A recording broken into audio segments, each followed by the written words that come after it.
Having shaken up the market with its very first IONIQ, Hyundai does so again with this far more sophisticated IONIQ5. This time round, the IONIQ is only an EV, and it's quite an arresting one, aimed at premium compact hatch and crossover models typified by cars like Volkswagen's ID.4, Ford's Mustang Mach-E, the Polestar 2, and this Hyundai's close cousin, the Kia EV6. You have to offer something interesting and different in that kind of company.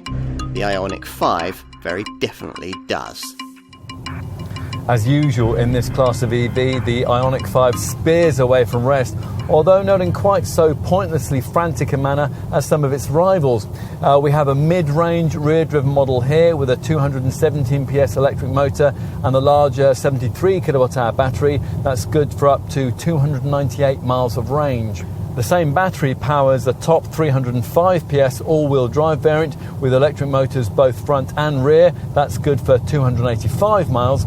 Or you can choose a rear-driven variant with a smaller 58 kWh battery, which is restricted to 238 miles. Whichever version you choose, on the move, you'll find this car set up primarily for comfort, although it does clatter a bit over the nastier tarmac tears. Things smooth out on the highway though, where you'll find yourself more inclined to appreciate the ride and handling benefits that are supposedly inherent in this car's market-first adoption of integrated drive axle technology, which combines drive shafts and wheel bearings, supposedly to the benefit of ride comfort and handling stability. Another first, for this segment anyway, is the adoption of the 800-volt charging infrastructure made possible by this car's sophisticated eGMP electrified platform. This will allow this car to use the new generation of super rapid battery stations, which can charge at up to 350 kilowatts. Many rivals are currently limited to charging at 125 kilowatts. Use the 50 kilowatt public charger that you're more likely to find, and you'll be able to charge the 73 kilowatt hour battery from 10 to 80% in 56 minutes and 30 seconds. No harm in being exact there.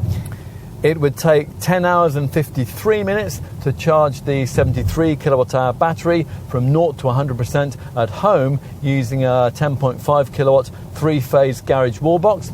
Preserving charge will be much easier to do if you use frequently the car's iPedal feature.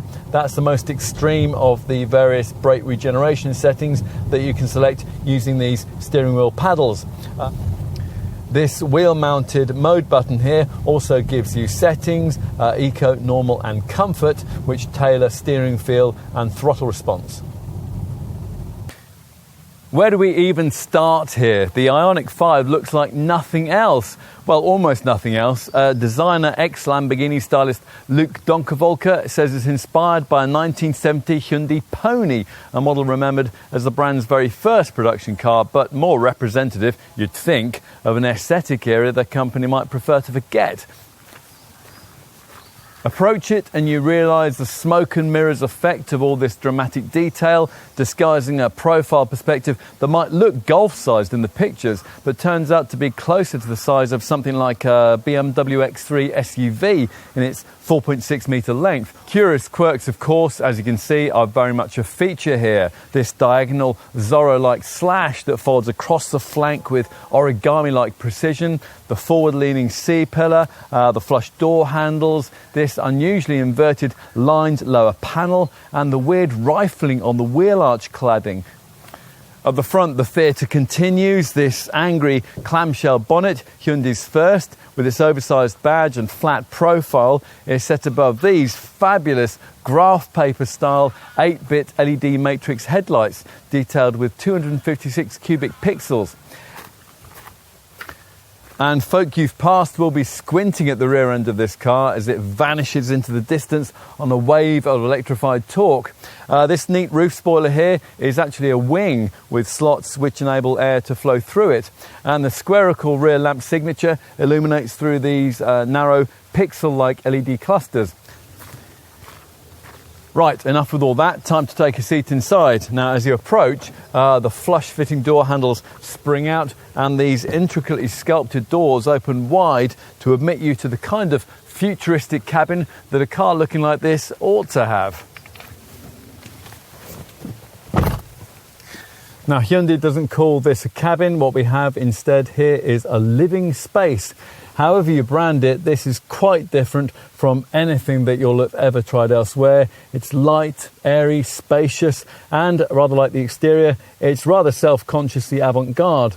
There are, though, a few elements of design which might feel dimly familiar. This walk-through footwell here is a throwback to old Minis and Beetles. There's the same kind of weirdly shaped two-spoke wheel as you'll find on the Honda E.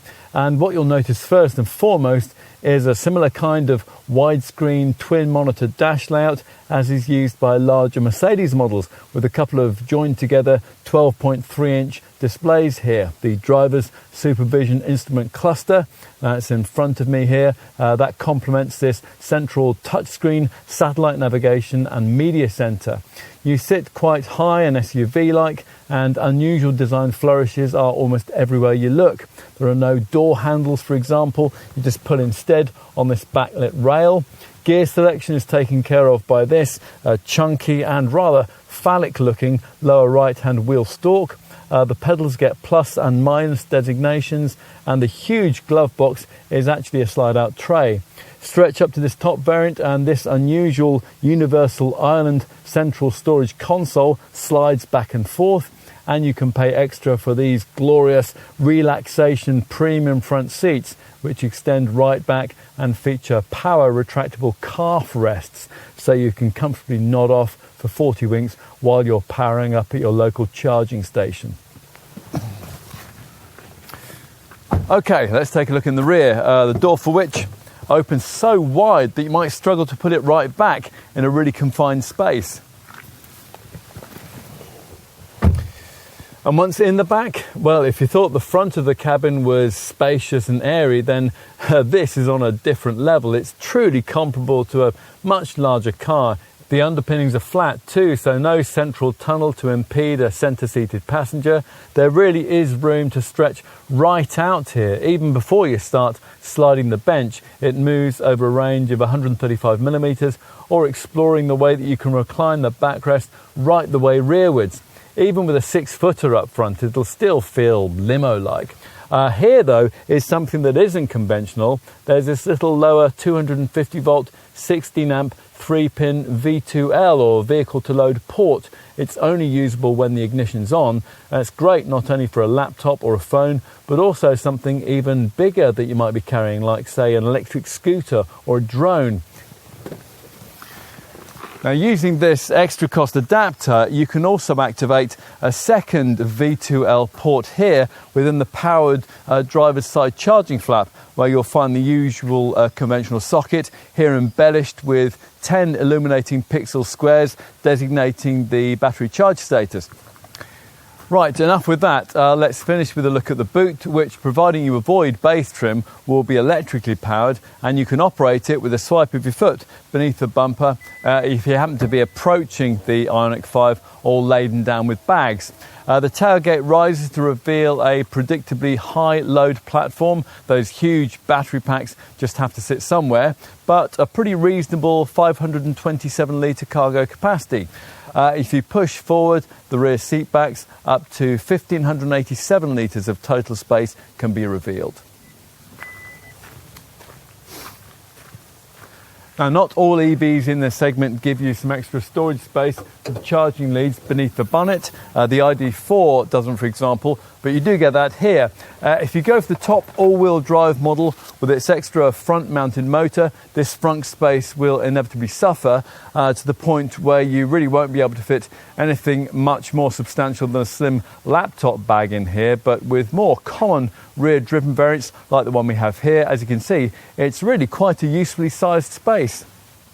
If the IONIQ 5 isn't enough to position Hyundai toe-to-toe with the most advanced offerings from European brand automotive design, it's hard to imagine what would be.